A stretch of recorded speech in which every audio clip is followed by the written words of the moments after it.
Hello friends, ഇന്ന് രാവിലെ തന്നെ ചെറിയ രീതിയിൽ മഴയുണ്ടായിരുന്നു. ഇന്നൊരു ഫീൽ ഗുഡ് ഡേ ആയിട്ട് എനിക്ക് തോന്നുന്നില്ല. മറ്റൊന്നുമല്ല, 2 ദിവസമായിട്ട് കുഞ്ഞിന് ചെറിയ രീതിയിൽ പനി ഉണ്ടായിരുന്നു. പനി മാറിയെങ്കിലും അതിൻ്റെ ക്ഷീണം അവനെ വിട്ട് മാറുന്നില്ല. അത് പിന്നെ അങ്ങനെയാണല്ലോ, കുഞ്ഞുങ്ങൾക്ക് എന്തെങ്കിലും അസുഖം വന്നാൽ അവരെക്കാൾ ബുദ്ധിമുട്ട് നമ്മൾ അമ്മമാർക്കാണല്ലോ ഉണ്ടാവുക. കുഞ്ഞിനെ കാണാൻ വേണ്ടി അച്ഛനും അമ്മയും ഉച്ചയായപ്പോൾ വന്നിട്ടുണ്ടായിരുന്നു. അപ്പോൾ 2 ദിവസം കഴിഞ്ഞിട്ട് നാട്ടിൽ എനിക്കൊരു മാരേജ് ഉള്ളതുകൊണ്ട് അവരുടെ കൂടെ തന്നെ ഞാനും അങ്ങോട്ട് പോകാമെന്ന് വിചാരിച്ചു. പിന്നെ ഒറ്റയ്ക്ക് പോകേണ്ട കാര്യമില്ലല്ലോ. വൈകുന്നേരത്തെ ചായ കുടിയൊക്കെ കഴിഞ്ഞിട്ട് ഞങ്ങൾ അവിടെ നിന്ന് പുറപ്പെട്ടു. ധ്രുവു അച്ഛമ്മക്കും അമ്മമ്മക്കൊക്കെ ടാറ്റ പറയുന്നുണ്ട്. വണ്ടി കണ്ടതിൻ്റെയും അതിൽ പോകുന്നതിൻ്റെയും ആവേശത്തിലാണ് ധ്രുവു ഉള്ളത്. പിന്നെ ഞങ്ങളങ്ങ് പുറപ്പെട്ടു.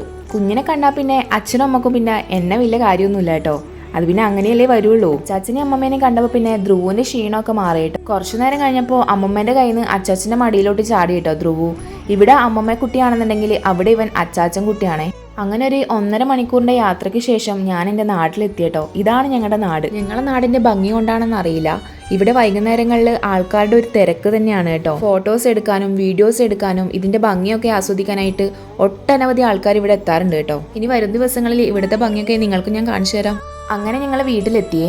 അവിടെ ധ്രുവുവിൻ്റെ ഫേവറേറ്റ് ശിവനെ ചേച്ചി ആണെന്നുണ്ടെങ്കിൽ ഇവിടെ ധ്രുവുവിൻ്റെ ഏറ്റവും ഫേവറേറ്റ് അമ്പാടിയേട്ടനാണ്. അമ്പാടിക്ക് തിരിച്ചു അങ്ങനെ തന്നെയാണ്. ധ്രുവുവിനെ കണ്ടപ്പോഴത്തേക്ക് അമ്പാടി പിന്നെ ചാടിത്തുള്ളി ഞങ്ങളുടെ കൂടെ വീട്ടിലോട്ട് വന്നു. ഇനി ഏറെ ദിവസവും സമയവും അമ്പാടി ഞങ്ങളുടെ വീട്ടിൽ തന്നെ ആയിരിക്കും കേട്ടോ. അവിടെ സ്നേഹം നിങ്ങൾക്ക് തന്നെ കാണാൻ കഴിയുമല്ലോ. വീട്ടിൽ നിന്ന് വരുമ്പോൾ അമ്മ കപ്പ കൊടുത്തു വിട്ടിട്ടുണ്ടായിരുന്നു.